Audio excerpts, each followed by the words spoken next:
90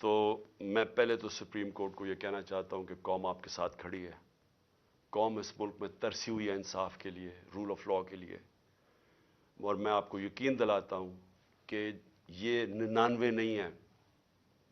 98-99 میں جب اس نے اسی نون لیگ نے ایک سپریم کورٹ کے چیف جسٹس کو ڈنڈوں سے اٹیک کیا اور بھگوایا وہاں سے, اور پھر پیسے دیے, وہی رفیق تاڑڑ وہ پیسے لے کے بریف کیس لے کے گیا اور کوئٹہ بینچ خریدے, اور وہ چیف جسٹس جو سب آج تک سب سجاد علی شاہ کو سمجھتے ہیں کہ وہ ایک ایماندار دیانتدار چیف جسٹس تھا, اس کو سپریم کورٹ سے انہوں نے ہٹوایا.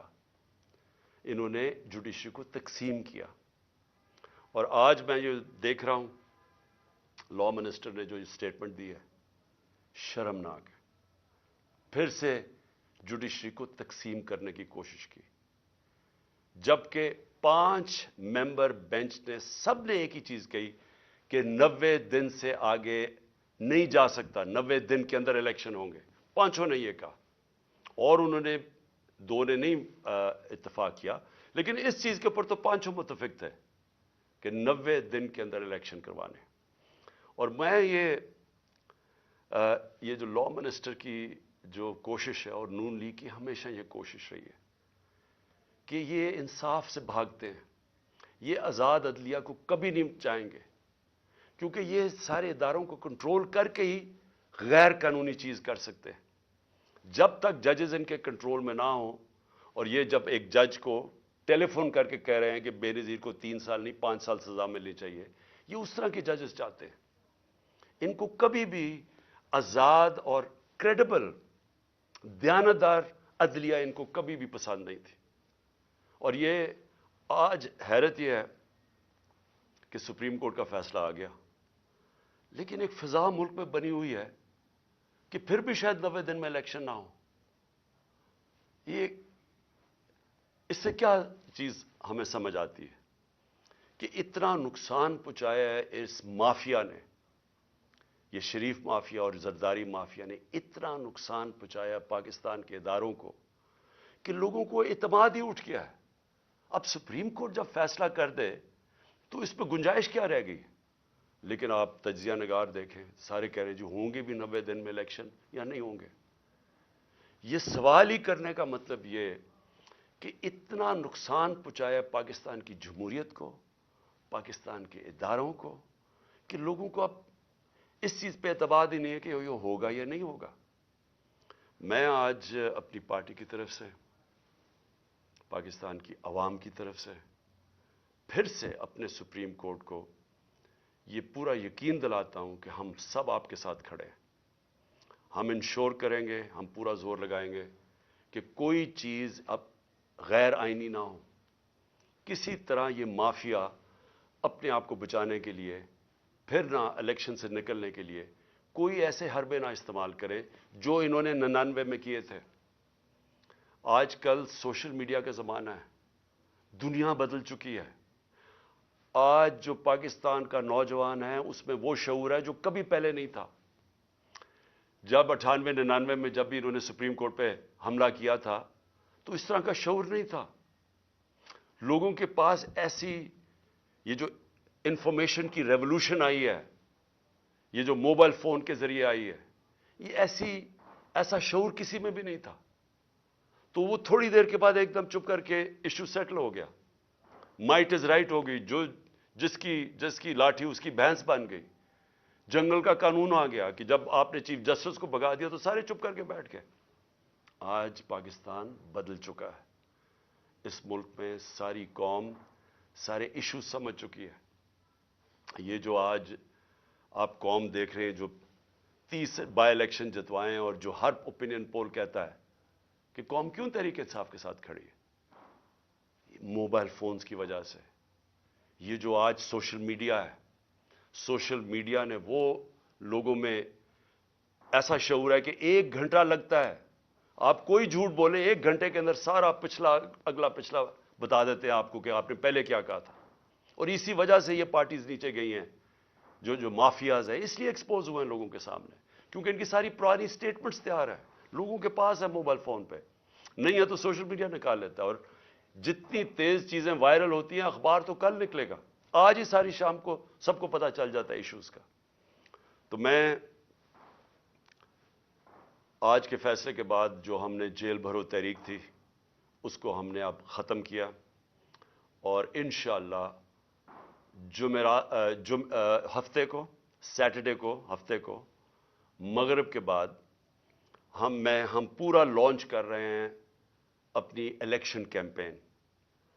ہر ڈسٹرکٹ کے اندر میں اپنی کارکنوں کو، تحریک انصاف کے عہدیداروں کو آج بتا رہا ہوں کہ ہر ڈسٹرکٹ میں آپ نے نکلنا ہے، کارنرز میٹنگ کرنی ہے، ایک جلسہ کرنا ہے، اور ادھر میں آپ سب کو اپنی یہاں سے خطاب کروں گا، اور اس کا مقصد یہ ہوگا کہ قوم کو میں یہ بتاؤں گا کہ جس دلدل میں ہم آج پھنس گئے ہیں اس سے نکلنا کیسے آپ، تو وہ کون سے ہم نے چیزیں کرنی ہیں پاکستان کو نکالنے کے لیے، کیونکہ یہ جو بیٹھے ہیں تو اب تو سیدھا مزید اندھیرے اور دلدل میں جا رہا ہے ملک، ان کے پاس تو اب کوئی راستہ نہیں ہے۔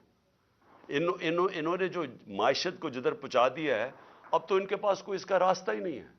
ان کا تو صرف ایک ہی راستہ ہے کہ کہیں سے قرضے لے لو، کیسے قرضے واپس کرنے ہیں ان کے پاس تو کوئی روڈ میپ نہیں ہے، اور نہ باہر کی کوئی بھی سرمایہ کار یا فورن انویسٹرز، نہ ان کا کوئی اعتماد رہ گیا ان پہ، نہ اندر سے کسی کا رہ گیا۔ اور وہ جو موڈیز کی لیٹسٹ ریٹنگ آئی ہے، جو کریڈٹ ایجنسی ہے جو فیصلہ کرتی ہے کہ ملک کی کتنی سکت ہے، کتنی طاقت ہے قرضے واپس کرنے کی، تو اس میں تو سب سے نیچے پاکستان اب پہنچ گیا۔ پاکستان کی تاریخ میں کبھی اتنا نہیں نیچے گرا۔ تو باہر سے نہ کسی نے کوئی پیسہ لگانا ہے پاکستان میں، نہ اندر سے، تو ان کے پاس تو اب ایک بند گلی میں پہنچ گئے ہیں، پاکستان کو پہنچا دیا ہے۔ تو انشاءاللہ ہفتے کی رات کو میں آپ کے سامنے ایک روڈ میپ رکھوں گا، کیونکہ الیکشن اب ہم اپنی کیمپین اناؤنس کرتے ہوئے آپ سب کو بتائیں گے کہ ہم نے اب کرنا کیا، آگے ہم نے کیسے کون سے وہ قدم اٹھانے ہیں جو انشاءاللہ پاکستان کو اس مشکل مرحلے سے نکالے گا۔ میں جو دوسری بات کرنا چاہتا ہوں آج وہ یہ کہ پچھلے 10 مہینے میں جس طرح کے پاکستان میں ہمارے لوگوں کی بنیادی حقوق جس طرح ان کو پامال کیا گیا، رد کیا گیا، جو ہمارے خلاف پرسیکیوشن کی گئی، انتقامی کارروائی کبھی پاکستان کی تاریخ میں ایسے نہیں ہوئی۔ یعنی جو انہوں نے ہمیں کرش کرنے کی کوشش کی، اور جیسے جیسے تحریک انصاف کی مقبولیت بڑھتی گئی اتنے ہی انہوں نے وہ زیادہ وہ قدم اٹھائے ہمارے خلاف، ہر قسم کی، یعنی کیسز بنانا، تشدد کرنا، جو کبھی پاکستان میں کسی اپوزیشن کے اوپر اس طرح نہیں، کسی جمہوریت میں نہیں ہوا۔ ہمارے لوگوں کے اوپر میں کبھی بھی بھول نہیں سکتا کہ جو تشدد کیا گیا اعظم سواتی پہ، شہباز گل پہ، جو صحافیوں سے کیا گیا، یعنی کبھی اس طرح کے جو ارشد شریف، یعنی دردناک کہانی ارشد شریف کی کہ کیسے اس کے اوپر اس کو دھمکیاں دی گئی، موت کا خطرہ تھا، ملک سے باہر گیا، پھر کیسے شہید کیا گیا اس کو، اور باقی صحافیوں سے جو کیا گیا، جمیل فاروقی ننگا کر کے اس کو تشدد، ایاز امیر جیسے ایک دانشور جن کی رسپیکٹ ہے، عزت ہے معاشرے میں، ان کو جو ذلیل کرنے کی کوشش کی گئی، سمیع ابراہیم اس کو جو کیا، غلام حسین کو اٹھا کے جیل میں ڈال دیا، اور پھر جو سوشل میڈیا کے لوگوں سے جو کیا گیا، لوگوں کو اٹھایا گیا، میں پہلے بھی بتا چکا ہوں، ماں باپ نے مجھے بتایا کہ ان کے ینگ بچوں کو اٹھایا گیا، 2 دن رکھا گیا، مارا پیٹا ان کو، اور پھر ان کو گھر واپس بھیجا، دھمکیاں دی گئی، کہیں اسے سٹیٹمنٹس میرے خلاف دلوائی واپس بھیجتے ہوئے۔ یہ کبھی ایسے پاکستان میں نہیں ہوا۔ ہمارے کتنے لوگوں کو 25 میں پہ کیسز بنائے گئے، اب پھر نئے کیسز بنا دیے۔ کل جو اسلام آباد میں طلب کیا گیا مجھے، سب کو ڈیٹ پتا تھی، ساروں کو جب ڈیٹ فکس کر دی عدالت نے تو سب کو پتا تھا میں آ رہا ہوں اسلام آباد۔ سب کو پتا ہوں کہ میں پہلی دفعہ جب سے مجھے یہ گولیاں لگی ہیں اس کے پہلی دفعہ اسلام آباد آنا ہے، تو لوگوں نے تو آنا تھا، لیکن جو اب لوگوں کے جنون دیکھ کے، جو بھی آپ کے سامنے وہ فوٹیج تو سامنے ہیں، اس کے اوپر دہشت گردی کے کیسز بنا دیے۔ مزید میرے اوپر 2 اور کیسز بنا دیے. 74 کیسز ہیں میرے اوپر, ساری سینئر لیڈرشپ کے اوپر کیسز بنا دیے. مجھے یہ بتائیں کہ پاکستان کی تاریخ میں کس دور کے اندر اس طرح قانون کو مس یوز کیا گیا, دہشت گردی کے قانون کو کس دور میں مس یوز کیا گیا. میرے اوپر دہشت گردی کا پرچہ کیسے بنا؟ الیکشن کمیشن کے باہر ایک پرامن احتجاج ہوتا ہے. نون لیگ پوچھے ان کے دور میں, ہمارے دور میں انہوں نے الیکشن کمیشن کے باہر احتجاج کیا, کتنے ان کے اوپر پرچے ہوئے. مریم نواز نے جب وہ نیب گئی, اس نے پتھراؤ کیا نیب کا, پلان کر کے ان کے لوگوں نے جا کے پتھراؤ کیا. کتنے دہشت گردی کے کیسز بنے. میرے اوپر 74 کیسز میں سے جو کیس بنا دہشت گردی کا, الیکشن کمیشن کے باہر احتجاج ہوتا ہے, میں گھر پہ ہوتا ہوں, میرے اوپر دہشت گردی کا کیس. پھر یہ جو الیکشن کمیشن جو سب پتہ ہے, اب جو الیکشن کمیشن کا رول رہا ہے اس کے اندر, جب سے ہم نے اپنی اسمبلیز ڈیزالو کی, جو انہوں نے کیئر ٹیکر بنایا, جس طرح کی یعنی وہ لوگوں کو بٹھایا جو ہمارے دشمن ہیں, کسی طرح بھی وہ نیوٹرل کیئر ٹیکر میں فٹ نہیں کرتے. الیکشن کمیشن نے ہمارے مخالفین کو یہاں کے بٹھا دیا. جتنے کیسز الیکشن کمیشن کرتا ہے ہمارے خلاف, سب کو پتا ہے کہ اس سے زیادہ جانبدار الیکشن کمیشن آیا نہیں ہے. وہ الیکشن کمیشن پہلے میرے اوپر کیس لگا تھا توشہ خانہ کا. توشہ خانہ کا کیس ہے کیا, میں ذرا آج سب قوم کے سامنے کلیئر کر دوں. 70 سال سے پاکستان کا قانون کیا ہے, جب بھی آپ کو کوئی باہر سے گفٹس ملتی ہیں, جو 70 سال سے ہیڈ آف سٹیٹس کو گفٹ ملتی ہیں, بیوروکریٹس کو ملتی ہیں, جنرلز کو, آرمی چیف کو ملتی ہیں, قانون یہ ہے کہ وہ جاتا ہے توشہ خانہ میں, اور پرانے زمانے میں 20% یا 15% آپ دیتے تھے اور آپ وہ گفٹ رکھ سکتے تھے. یہ قانون تھا. ہمارے زمانے میں وہ 50% ہم نے کر دیا. 50% آپ توشہ خانہ میں دیتے تھے, آپ وہ رکھ سکتے تھے. اس کے بعد وہ آپ کی پراپرٹی بن جاتی تھی. آج تک کبھی کسی سے پوچھا کہ اس نے اس کے بعد کیا کیا؟ میری مرضی, میری پراپرٹی ہے, میں جو مرضی کروں. اس کے اوپر کیس کر دیا ہے. میں چیلنج کرتا ہوں کہ جس دن یہ عدالت میں جائے گا یہ کیس فارغ ہو جائے گا. لیکن جنہوں نے توشہ خانہ سے چوری کیا, آصف زرداری نے اور نواز شریف نے, گاڑی آپ توشہ خانہ سے نہیں نکال سکتے. 4 گاڑیاں نواز شریف نے رکھی استعمال کر کے, 8 سال کے بعد کہتا جی توشہ خانہ میں پیسے دے کے لیتا ہوں. زرداری نے 4 گاڑیاں توشہ خانہ سے نکالی. یہ تو قانون, یہ تو چوری ہے. ان کے اوپر کیس نہیں ہے. ان کے کیس بھی پڑا ہوا تھا نیب میں, وہ نیب نے خارج کر دیا وہ کیس. اور دوسرا کیس ہے فورن فنڈنگ کا. پہلے تو پتا چلا کہ وہ فورن فنڈنگ ہی نہیں تھی, اس کے بعد الیکشن کمیشن نے چینج کیا پروہیبٹیو فنڈنگ. اس کے اندر تو کچھ تھا ہی نہیں کیس میں. اس کیس کو جو عدالت نے رد کیا ہوا ہے, بیل دے دی ہے سب کو, مجھے اس کے اوپر وارنٹ نکال دیے. جس وقت وہ عدالت میں جائے گا وہ خارج ہو جائے گا. لیکن دوسری طرف ذرا دیکھیں کہ ان کے کیسز جو معاف ہوئے ہیں, شہباز شریف کی 24 ارب ڈالر کے نیب اور 24 ارب روپے کے نیب اور ایف آئی اے کے اندر کیس تھے جو انہوں نے آتے ساتھ ہی معاف کروا لیے. 24 ارب کے. نواز شریف کے ایون فیلڈز کے اندر, مریم نواز کے ایون فیلڈ ریفرنس میں جو یہ مے فیئر کے فلیٹ ہیں, کیونکہ میں یاد کرا دوں لوگوں کو, یہ ہم نے نہیں اس کے اوپر کیس کیا تھا جو سارا وقت میرے اوپر یہ سب بولتے ہیں. یہ کیس ان کا انکشاف ہوا تھا پینما میں. پینما کے اندر دنیا میں بڑے بڑے لوگوں کا, پرائم منسٹرز کا, وزیروں کے انکشاف ہو گئے تھے جن کی پراپرٹیز چھپائی ہوئی تھی ان میں. اس میں مریم نواز پکڑی گئی. 4 مے فیئر کے 5 ارب روپے کے جو فلیٹس تھے وہ نکلا اس کی ملکیت. کیس تو ادھر شروع ہوا تھا, اور ان کے بیٹے, ان کے بھائی نے ٹی وی پہ جا کے کہا ہاں جی یہ مریم نواز کی ملکیت ہے اور وہ اس کی اونر ہے. وہ ہے 5 ارب کا. پھر چودھری شوگر مل میں 250 کروڑ کا کیس ہے. پھر نواز شریف کا چودھری شوگر مل میں, اس کے اوپر بھی 250 کروڑ روپے کا کیس ہے. اور پھر توشہ خانہ میں 25 کروڑ کا کیس ہے. یہ سب معاف ہو چکے ہیں.